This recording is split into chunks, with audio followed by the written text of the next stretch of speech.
Good morning student. देखिएगा 11th class Hindi medium के लिए आज हम फिजिक्स की फर्स्ट क्लास स्टार्ट कर रहे हैं। सबसे पहले तो मैं उन सभी बच्चों का जिन्होंने 10th पास किया है एक अच्छे मार्क्स से और साइंस सब्जेक्ट पे चूज किया है, उनको सभी को कॉन्ग्रेचुलेसन बोलना चाहूँगा जो अपने मेहनत करके 10th क्लास में पास आउट किए हैं। और उम्मीद करता हूँ कि आगे की क्लासेस में चाहे 11th 12th की आप और हायर स्टडीज़ हैं उनके अंदर भी आप पहले से ज़्यादा मेहनत करेंगे। तो इसी उम्मीद के साथ आज का जो हमारा फिजिक्स के लिए जो नेक्स्ट फर्स्ट टॉपिक है दैट इज बेसिक मैथ, यानी आज का जो हिंदी मीडियम के लिए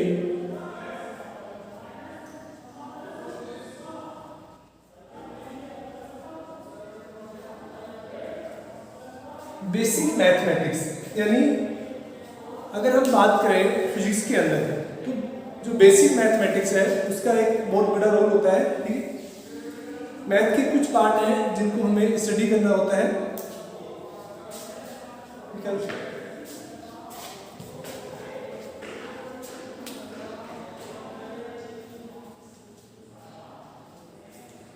स्पेशली जो बायो वाले बच्चे हैं उनको तो और भी ज़्यादा फोकस करना पड़ता है।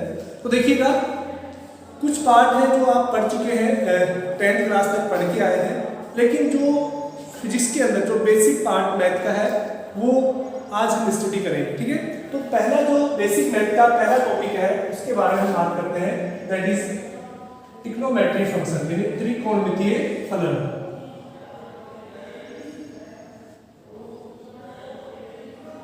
त्रिकोणमितीय फलन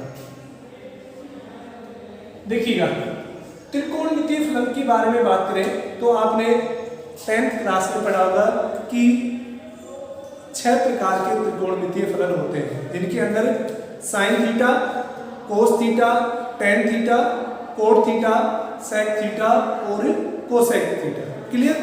अब देखिएगा सबसे पहले अगर हम बात करें कि त्रिकोणमितीय फलन क्या होते हैं तो किसी भी समकोण त्रिभुज में आपने पढ़ा होगा कि मान लीजिए ABC कोई समकोण त्रिभुज है ABC। क्लियर? अगर ये एंगल 90 डिग्री है और हमने इसको थीटा कंसीडर किया है तो किसी भी समकोण त्रिभुज के अंदर दो साइड का जो रेशियो होता है, किन्हीं भी दो साइड का अनुपात होता है, वो क्या कहलाता है? त्रिकोणमितीय फलन कहलाता है। देखिएगा जो 90 डिग्री का कोण होता है उसके सामने हमेशा जो भुजा होती है उसको हम क्या बोलते हैं? कर्ण बोलते हैं। ठीक है, हाइपोटेनस। जो थीटा होती है उसके सामने हमेशा लंब होता है, ठीक है ना, जिसको हम क्या बोलते हैं? परपेंडिकुलर भी बोलते हैं। और जो रिमेनिंग बचेगी उसको हम क्या बोलेंगे? आधार, बेस। क्लियर? अब देखिएगा अगर मैं थीटा को यहां पर कंसीडर करता हूं, थीटा को यहां से हटा के अगर मैं यहां पर कंसीडर करता हूं तो जो अब थीटा के सामने ये वाला जो AC लाइन है वो क्या हो गया? परपेंडिकुलर हो गया, यानी लंब हो गया। तो ये ध्यान रखना कि जो आधार और लंब है वो किस पर डिपेंड करते हैं? थीटा की पोजीशन पर। यानी अगर थीटा आपके यहाँ पर है तो थीटा के सामने हमेशा लंब होता है, थीटा आपकी जस्ट अपोजिट जो साइड होती है वो हमेशा परपेंडिकुलर होती है। क्लियर? जैसे मैं अगर एक ट्रायंगल बनाता हूँ यहाँ पर इस तरह से, एक राइट एंगल ट्रायंगल है, मैंने दे दिया ABC, जो 90 डिग्री है वो B के ऊपर है और मैंने बोल दिया कि ये जो एंगल है ये थीटा है। अगर हम इसकी वैल्यू की बात करेंगे, जैसे मान लीजिए 13 सेंटीमीटर है, 5 सेंटीमीटर मान लेते हैं इसको, ये 12 सेंटीमीटर। अब आपसे पूछा जाता है कि साइन थीटा या फिर टेन थीटा या फिर कोसेक थीटा, इनकी वैल्यू फाइंड आउट कीजिए। अब देखिएगा आपको पता है कि साइन थीटा आप 10th क्लास में पढ़ के आए थे, LAN/KKA, ठीक है ना, याद होगा शायद सभी को। ठीक है, यानी साइन थीटा के लिए क्या होगा? लंब बटे कर्ण। ठीक है, अब यानी परपेंडिकुलर अपॉन हाइपोटेनस। अब हमने देखिए परपेंडिकुलर AB होगा या BC होगा, ये हम कैसे कंसीडर करें? क्योंकि 90 के सामने ये तो हमेशा कर्ण हो गया। क्लियर? इस पे तो कोई डाउट नहीं है। ये तो क्या हो गया, कर्ण हो गया। लेकिन अगर हम बात करें कि 5 सेंटीमीटर ए बी में और बी सी में बेस कौन सा है और परपेंडिकुलर कौन सा है, उसके बारे में हम कैसे कंसीडर करेंगे। तो देखिए बच्चों, ये नहीं सोचना है कि ये पूरा ट्रायंगल इस बीसी साइड के ऊपर फिक्स है, ये इसका बेस हो गया, ऐसा कुछ नहीं होता है। वो डिपेंड करता है थीटा की पोजीशन पर, थीटा कहाँ पर है। तो याद रखिए हमेशा जो थीटा के जस्ट अपोजिट होता है वो क्या होता है, परपेंडिकुलर होता है, यानी लंब होता है। तो अपने आप तीसरी ये वाली लाइन क्या आप बच जाएगी, आधार। तो ठीक है ना, ये ध्यान रखना है, ये क्या हो जाएगा, लंब हो जाएगा, और ये तो 90 के सामने तो हमेशा क्या होता है, कर्ण होता है, हाइपोटेन्यूज। क्लियर। अब देखिएगा, अगर हम यहाँ से साइन थीटा की वैल्यू निकालें तो साइन थीटा क्या होता है, देखिए परपेंडिकुलर अपॉन हाइपोटेन्यूज, लंब बटे कर्ण। तो लंब कितना हो गया 12 और कर्ण कितना हो गया 13। तो देखिएगा किसी भी राइट एंगल ट्रायंगल में, किसी भी समकोण त्रिभुज में दो साइडों का अनुपात वो क्या कहलाता है, त्रिकोणमितीय फलन कहलाता है। समझ गए। तो कोई भी समकोण त्रिभुज में दो भुजाओं का अनुपात जिसके द्वारा दर्शाया जाता है उसको हम क्या बोलते हैं, त्रिकोणमितीय फलन। ठीक है ना। तो अगर हम त्रिकोणमितीय फलन की डेफिनेशन की बात करें तो क्या लिखेंगे कि समकोण त्रिभुज में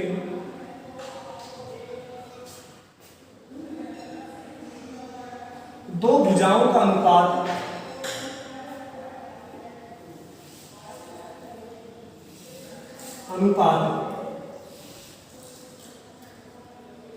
त्रिकोणमितीय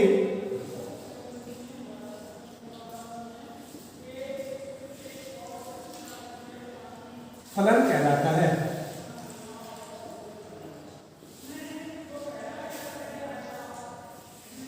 तो बच्चों समझ गए आप, त्रिकोणमितीय फलन क्या होता है कि समकोण त्रिभुज में किसी भी दो साइड का अनुपात। ठीक है ना।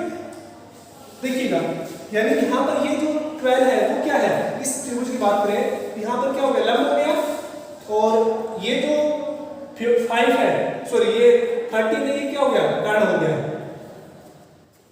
तो लंब अपॉन कर्ण कौन सा ट्रिग्नोमेट्रिक फंक्शन होगा, साइन थीटा। ठीक है ना। तो ध्यान रखना है। अब देखिएगा, अगर हम बात करें जो भी त्रिकोणमितीय फलन है उनके बारे में, तो एक बार मैं लिख देता हूं सभी के लिए। जैसे कि 6 त्रिकोणमितीय फलन होते हैं। पहला लिख रहे हैं साइन थीटा। तो साइन थीटा बराबर कितना होता है बच्चों, लंब बटे कर्ण। ठीक है। साइन के बाद कोस थीटा, देखिएगा क्या हो जाएगा, आधार बटे कर्ण। ठीक है, आधार बटे कर्ण। नेक्स्ट टेन थीटा, थर्ड देखिए लंब बटे आधार, लंब बटे आधार। इसके अलावा कोट थीटा। अगर हम कोट थीटा की बात करें तो जो कोट थीटा होता है वो tan का रेसिप्रोकल होता है, यानी 1/tan थीटा किसके बराबर होता है, कोट थीटा के। तो जो tan की वैल्यू को अगर हम रिवर्स कर देते हैं, ठीक है ना, तो कितना हो जाएगा, आधार बटे लंब। अगर इसको इसी से करना चाहें तो आप बैक से स्टार्ट करेंगे, पीछे से, और उल्टे करते हुए, यानी A/L, K/A, K/L। ठीक है ना। इसके बाद कोट के बाद सेक थीटा।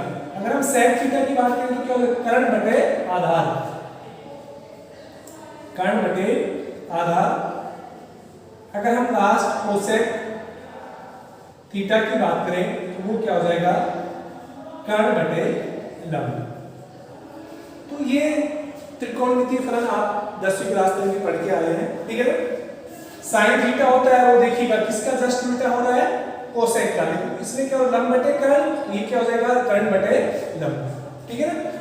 ऐसे कोसेक किसका उल्टा होता है, सेक का, और tan किसका उल्टा होता है, कोट का। ठीक है ना। तो ये 6 त्रिकोणमितीय फलन होते हैं। ठीक है।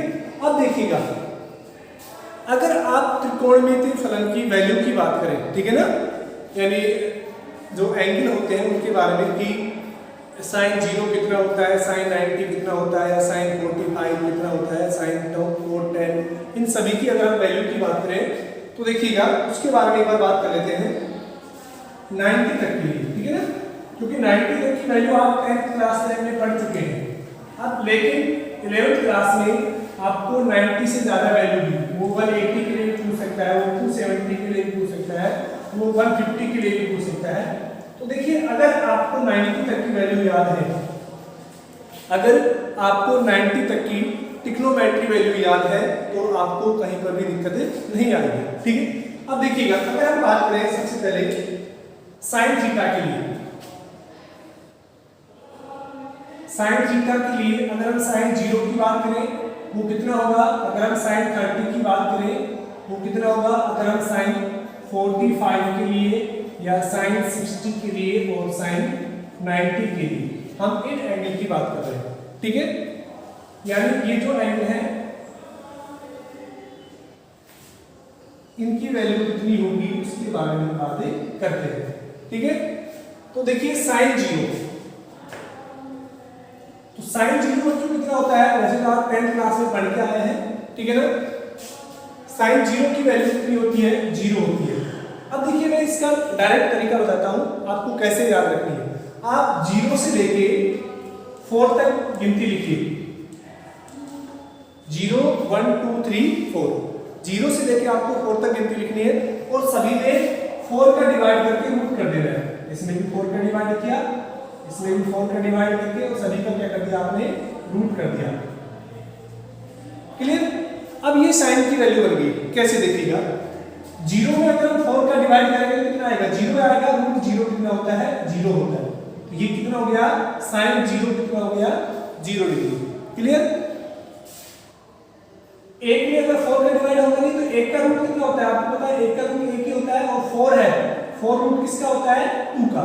यानी साइन 30 की वैल्यू कितनी होगी, 1/2। क्लियर। अगर यहां पर देखते हैं 2 1 जा 2 एंड 2 2 जा 4। क्लियर। तो देखिएगा 1 का रूट कितना होता है, 1, और 2 है वो किसी का रूट नहीं होता है तो उसका कितना हो जाएगा, 2 रह जाएगा। तो साइन 45 की वैल्यू कितनी होती है, 1/√2। ये वैल्यू कैंसिल नहीं हो रही तो 3 का कितना हो जाएगा, √3 और 4 के लिए कितना हो जाएगा, 2, यानी √3/2। क्लियर। अगर हम इसकी बात करें 4 से 4 कैंसिल हो गया, दैट इज 1, और 1 का रूट कितना होता है, 1, ठीक है। यानी आपने साइन की वैल्यू को निकाल लिया, ठीक है ना, 0 से लेके 4 तक का आपने डिवाइड किया है और उसके बाद साइन की वैल्यू को आपने कैलकुलेट कर लिया, ठीक है। अब आप सभी ट्रिग्नोमेट्री फंक्शन की वैल्यू को फाइंड आउट कर सकते हैं। जैसे साइन के बाद अगर हम बात करें कोस थीटा की, तो देखिएगा कोस थीटा के लिए ये जो साइन की वैल्यू इसको रिवर्स से लिखना स्टार्ट कर लीजिए। 1 यानी जो वैल्यू साइन 90 की होती है वो वैल्यू कोस 0 की होती है, ठीक है। इसके बाद √3/2, नेक्स्ट 1/√2, नेक्स्ट 1/2 एंड 0। दो ट्रिग्नोमेट्री फंक्शन हो गए, साइन और कोस। क्लियर। यानी आपको फर्स्ट वैल्यू अगर याद है तो आप पूरी टेबल बना सकते हैं, ठीक है। तीसरा अगर हम बात करें tan थीटा, अब देखिएगा tan थीटा के लिए बच्चों आपको पता है कि जो tan थीटा होता है वो होता है sin थीटा बटे cos थीटा। 10th क्लास में पढ़ा था आपने, काफी फेमस फॉर्मूला है, tan theta = sin theta upon cos theta. तो इसकी जो वैल्यू है वो कैसे होगी,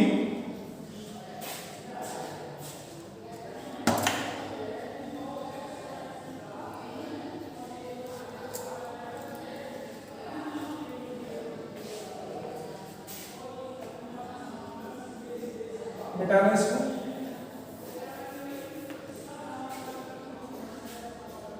उसके बारे में बात करते हैं। तो देखिएगा tan थीटा के लिए हम क्या करते हैं, साइन की वैल्यू में कोस का डिवाइड कर देते हैं, साइन अपॉन कोस है ना, तो डिवाइड करेंगे। तो देखिए 0 में जब 1 का डिवाइड करेंगे तो दैट विल बी 0, ठीक है। 1/2 में 3/2 का डिवाइड करेंगे तो 2 से तो 2 कैंसिल हो जाएगा, कितना बचेगा, 1/√3। देखिए कैसे 1/2 में किसका डिवाइड करेंगे हम, √3/2 का, यानी कितना होगा 1/2 × 2/√3, 2 से 2 कैंसिल हो गया, कितना आएगा 1/√3। ठीक है, तो ये वैल्यू किसकी होगी, sin 30 के लिए। ठीक है, ये दोनों सेम वैल्यू है, अगर हम इसको डिवाइड करें तो कितना आएगा आपके पास 1 आएगा। जब इन दोनों को डिवाइड करेंगे तो 2 से 2 कैंसिल हो जाएगा, आपके पास कितना बचेगा √3। और देखो जब 0 में 1 का डिवाइड करते हैं तो 0 आता है, लेकिन 1 में अगर 0 का डिवाइड करेंगे तो वो नॉट डिफाइंड आता है। ठीक है ना, not defined. Clear, infinite value होती है। अब देखिएगा इसके बाद जो नेक्स्ट ट्रिग्नोमेट्री फंक्शन है that is cot theta. cot theta की अगर हम बात करें तो cot थीटा कितना हो जाएगा, ये जो वैल्यू है इसको रिवर्स से लिख दीजिएगा, इनफिनिट √3 1 1/√3 एंड 0। cot के लिए हो गया। अब अगर हम बात करें sec थीटा, देखिएगा आपको पता है कि जो sec थीटा होता है वो किसका रिवर्स होता है, 1/cos थीटा का। यहां से मैंने बताया था ये दोनों क्या होते हैं, एक दूसरे के रिवर्स होते हैं। तो जो cos की वैल्यू है उसको आप रिवर्स कर देंगे तो किसकी वैल्यू बन जाती है, वो sec की वैल्यू। यानी 1 का रिवर्स कितना होता है, 1 ही होता है। इसको रिवर्स करेंगे तो कितना हो जाएगा 2/√3। इसको हम रिवर्स करेंगे तो कितना हो जाएगा √2। इसको रिवर्स करेंगे तो 2 और इसको रिवर्स करेंगे तो कितना हो जाएगा नॉट डिफाइंड, यानी 0/1। ठीक है, कोई वैल्यू आ जाएगी 0/1। इसका 0 का रिवर्स कितना होगा 1/0 करेंगे तो सॉरी 1/0 तो कितना हो जाएगा नॉट डिफाइंड। अगर हम बात करें लास्ट कोसेक थीटा, तो कोसेक के लिए या तो आप साइन की वैल्यू को रेसिप्रोकल कर दीजिए या फिर आप उसको बैक से लिख लीजिए। वो कितना हो गया इनफिनिट 2√2 2/√3 एंड 1। क्लियर, तो ये बच्चों क्या हो गई, जो 6 ट्रिग्नोमेट्री फंक्शन है उनकी वैल्यू कहां तक, अप टू 90 डिग्री तक। ठीक है, तो ये आपको नोट करनी है। वैसे तो ये मैथ का पार्ट है लेकिन फिजिक्स में इसका बहुत बड़ा रोल है और आपको याद रखनी पड़ेगी। ठीक है, फिजिक्स के अंदर ऐसा कोई चैप्टर नहीं होगा जहां पर इनका यूज नहीं होगा। ठीक है ना, यानी 0 डिग्री के लिए हम 30 डिग्री के लिए 45 के लिए 60 के लिए और 90 के लिए हमने ट्रिग्नोमेट्री फंक्शन के लिए टेबल फॉर्म कर ली। क्लियर, तो आप पॉज करके इसको राइट डाउन करेंगे। अब देखिएगा, अब हम इसी को आगे बढ़ाते हैं। आपने जो 10th क्लास में ट्रिग्नोमेट्री पढ़ी थी, जो आपके चैप्टर थे, वहां पर आपने 0 डिग्री से लेके, यानी ये जो ट्रिग्नोमेट्री फंक्शन है इनके अंदर 0 डिग्री से लेके और आपने केवल 90 तक की वैल्यू पढ़ी थी। ठीक है, यानी 90 डिग्री तक की वैल्यू आपको याद थी। इस टेबल के अंदर अगर हम बात करें तो कहां तक की वैल्यू है, इसमें केवल 90 डिग्री तक की वैल्यू है। लेकिन अब बड़ी क्लासेस में आपको 90 से ऊपर की वैल्यू को ज्ञात करनी होती है। ठीक है, तो 90 से ऊपर की वैल्यू कैसे ज्ञात होगी उनके बारे में बात करते हैं आज। देखिएगा, तो एक बार मैं सबसे पहले अगर हम बात करें ग्राफ के बारे में, बच्चों आपने ग्राफ पेपर देखा होगा। ठीक है, अगर ग्राफ पेपर के द्वारा हम उसको इक्वल पार्ट्स में हॉरिजॉन्टल और परपेंडिकुलर लाइन ड्रॉ करते हैं उसके मिड पार्ट में, यानी एक ऊर्ध्वाधर रेखा और एक क्षैतिज रेखा। ठीक है, तो जो क्षैतिज रेखा होती है उसको हम क्या बोलते हैं, एक्स अक्ष बोलते हैं। कौन सा अक्ष होता है, एक्स अक्ष, यानी एक्स से लेके एक्स डैश से लेके और एक्स तक। क्लियर, जो ऊर्ध्वाधर रेखा खड़ी रेखा होती है उसको हम क्या बोलते हैं, वाई अक्ष बोलते हैं। और यहां तक क्या हो गया वाई डैश। क्लियर, आपको ये भी पता है कि इधर x का मान पॉजिटिव होता है और इधर x का मान नेगेटिव होता है। अपवर्ड डायरेक्शन में y का मान पॉजिटिव होता है और डाउनवर्ड डायरेक्शन में y का मान नेगेटिव होता है। ठीक है, यानी इसके बारे में बात करें तो ये कहलाता है प्रथम चतुर्थांश। ठीक है ना,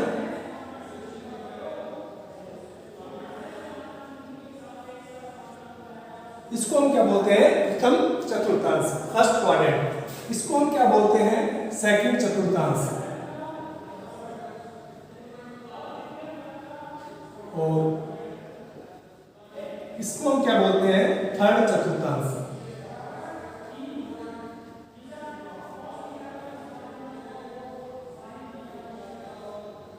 और ये लास्ट क्या हो गया, फोर्थ चतुर्थांश।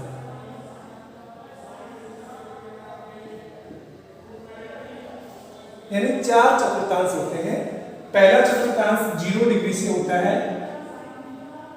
मैं यहाँ लिख देता हूं, 0 डिग्री से स्टार्ट होता है और 90 डिग्री तक की वैल्यू पहले चतुर्थांश में होती है। ठीक है। दूसरा जो चतुर्थांश है वो 90 डिग्री से ज्यादा लेकिन 180 डिग्री से कम वाली वैल्यू है, वो किसमें होती है, दूसरे चतुर्थांश में।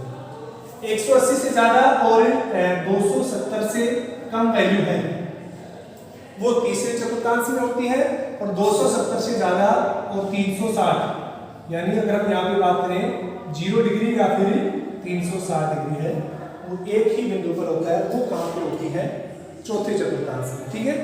यहाँ तक आपको कोई दिक्कत कि और इतना आपने पढ़ा भी होगा कि ये जो है मूल बिंदु कहलाता है, ओरिजिन, जिसको हम किससे लिखते हैं, ओ से लिखते हैं, ये एक्स एक्सिस होता है। अब देखिएगा हमें ट्रिग्नोमेट्री फंक्शन जो त्रिकोणमितीय फलन है उनकी वैल्यू ज्ञात करनी है आगे के लिए, मतलब 90 डिग्री से ज्यादा वैल्यू। तो आप देखिएगा, सीधा याद रखिएगा कि एक सीधा एक यून होता है ए एस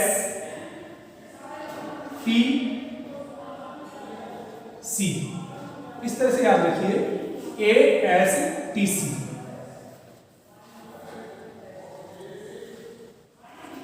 ये क्या होता है ए एस टी सी, इसके बारे में हम बात करेंगे। तो आप फर्स्ट से स्टार्ट करेंगे, ए एस टी सी। अब देखिए इसका मतलब क्या होता है, A for all, A for हम क्या बोलेंगे, ऑल, यानी पहले चतुर्थांश में, ध्यान से सुनिएगा, पहले चतुर्थांश में कोई भी ट्रिग्नोमेट्री फंक्शन हो वो हमेशा धनात्मक होता है। ठीक है ना। ए फॉर ऑल का मतलब क्या है, पहले चतुर्थांश में सारे क्या होंगे, धनात्मक होंगे। एस, एस का मतलब होता है बच्चों साइन थीटा, और साइन थीटा का रेसिप्रोकल यानी साइन थीटा का जो उल्टा होता है वो कौन सा होता है, कोसेक थीटा। ठीक है ना। तो दूसरे चतुर्थांश में साइन थीटा और कोसेक थीटा, क्योंकि साइन थीटा और 1 कोसेक थीटा भी साइन थीटा ही होता है, ये दोनों क्या होते हैं, धनात्मक होंगे, बाकी कैसे होंगे, ऋणात्मक।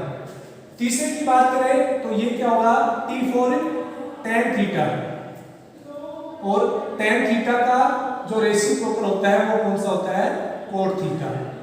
ये दोनों क्या होंगे, धनात्मक होंगे, बाकी सारे क्या होंगे, ऋणात्मक। और सी फॉर लास्ट की अगर बात करें दैट इज कोस थीटा, और कोस का रेसिप्रोकल कौन सा होता है, सेक थीटा। ये क्या होंगे, धनात्मक होंगे, बाकी सारे क्या होंगे, ऋणात्मक। यानी A S T C, A S T C का भी समझ गया, ए फॉर ऑल यानी पहले चतुर्थांश में जितने भी ट्रिग्नोमेट्री फंक्शन होंगे वो सारे क्या होंगे, धनात्मक। एस फॉर साइन थीटा, और उसका रेसिप्रोकल क्या होता है, कोसेक। अब एस यहां से किससे बना हुआ है, साइन से। ठीक है। यहाँ पर ए फॉर ऑल बना हुआ है। ठीक है। तो आपको पता है साइन का पेयर किसके साथ होता है, कोसेक के साथ। ठीक है। तो क्योंकि उसका रेसिप्रोकल होता है तो ये दोनों पॉजिटिव होते हैं, बाकी सारे ट्रिग्नोमेट्री फंक्शन कैसे होंगे, नेगेटिव। अगर हम बात करें टी फॉर tan थीटा, और tan का पेयर कौन सा होता है, कोट थीटा। कोट थीटा, ये दोनों तीसरे चतुर्थांश में धनात्मक होंगे, बाकी जितने भी ट्रिग्नोमेट्री फंक्शन है वो ऋणात्मक होंगे। ठीक है।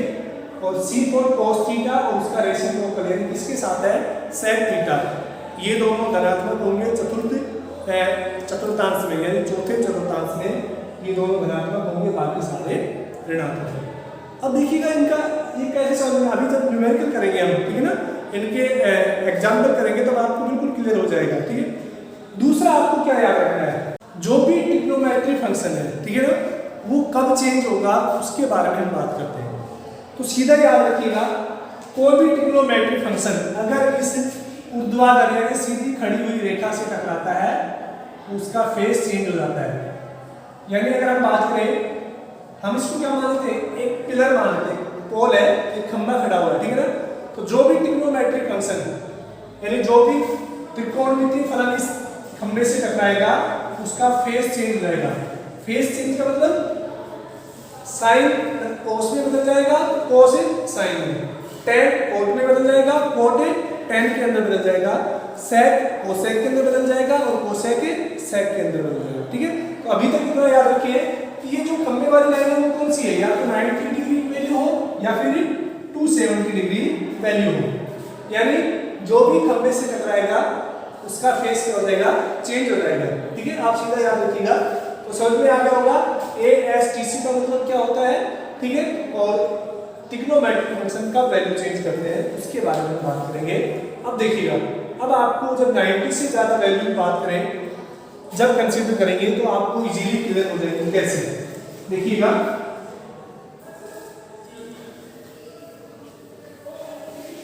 अगर सबसे पहले हम बात करें जो थोड़ा 10th क्लास में आप पढ़ के आए उसको एक बार रिवाइज करने के लिए कि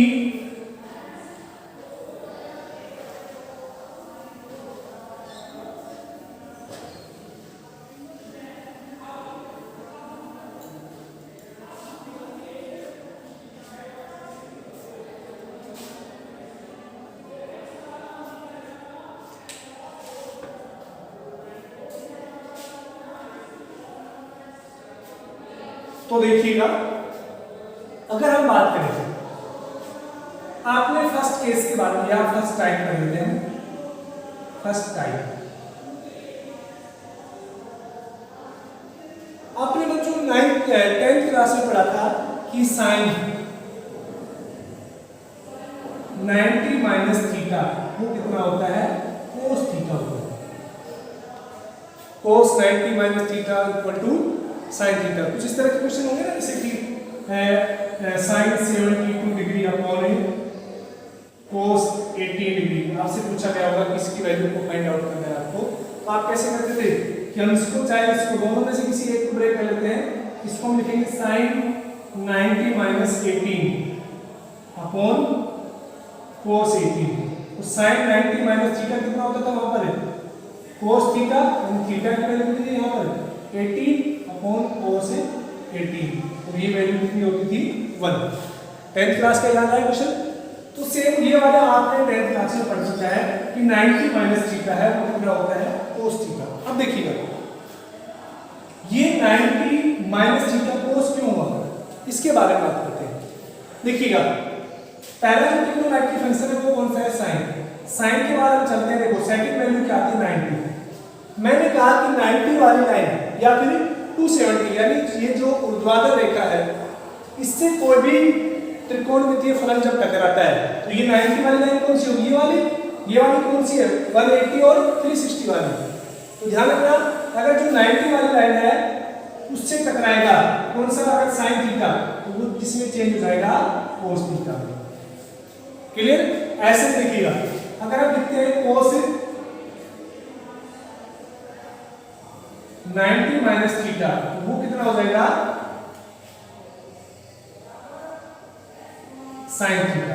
क्यों, क्योंकि देखिएगा कोस के बाद जस्ट कितना है 90, तो सीधा याद रखिएगा अगर 90 होता है या 270 होता है तो हमेशा त्रिकोणमितीय फलन क्या होगा, बदलेगा। ठीक है ना, तो कोस किसमें बदल गया, साइन में। ऐसे ही tan 90 माइनस थीटा किसमें बदल जाएगा, कोट थीटा में। कोट 90 माइनस थीटा वो किसमें हो जाएगा, tan थीटा में, और sec 90 माइनस थीटा वो कितना हो जाएगा, cosec थीटा, और cosec 90 माइनस थीटा वो किसमें हो जाएगा, sec। अब देखिएगा, सारे ट्रिग्नोमेट्रिक फंक्शन बदले हैं किसकी वजह से, इस 90 की वजह से सारे ट्रिग्नोमेट्रिक फंक्शन बदल गए, लेकिन सारे धनात्मक है। कैसे, देखो 90 माइनस थीटा, 90 माइनस थीटा इधर होता है, और 90 प्लस थीटा, 90 से ज्यादा वैल्यू किसमें आ जाएगी, हम दूसरे चतुर्थांश में आ जाएंगे। तो 90 माइनस थीटा अगर हम बात करें तो जितनी भी वैल्यू है 90 से कम है वो सारी किसमें आएंगी, पहले चतुर्थांश में आएंगी। और आपको पता है पहले चतुर्थांश में a फॉर ऑल, सारे ट्रिग्नोमेट्रिक फंक्शन कैसे होंगे, पॉजिटिव होंगे। ठीक है ना, तो पहले चतुर्थांश में सारे ट्रिग्नोमेट्रिक फंक्शन कैसे होते हैं, धनात्मक होते हैं। और वो अपना फेस किस वजह से चेंज करते हैं, जब वो इस वर्टिकल यानी सीधी रेखा से टकराते हैं तब उनका फेस भी क्या होता है, चेंज। आज के लिए इतना ही। कल हम जो नेक्स्ट क्लास स्टार्ट करेंगे उसमें 90 प्लस थीटा भी पढ़ेंगे, 180 minus theta, 180 plus theta, 270 minus theta, 270 plus theta, इस तरह की बात क्वेश्चन करेंगे। और उससे रिलेटेड आप 360 प्लस थीटा यानी आपको किसी भी ट्रिग्नोमेट्री फंक्शन की वैल्यू किसी से भी पूछ सकते हैं। जैसे कि आपसे बोल दिया कि साइन 720 की वैल्यू बताइए, तो आप इजीली कैलकुलेट कर सकते हैं। आपसे बोल दिया कि साइन 780 की वैल्यू, तो आप इजीली कैलकुलेट करेंगे, ठीक है ना। तो उसके बारे में हम कल बात करते हैं। आज के लिए इतना ही। Thank you.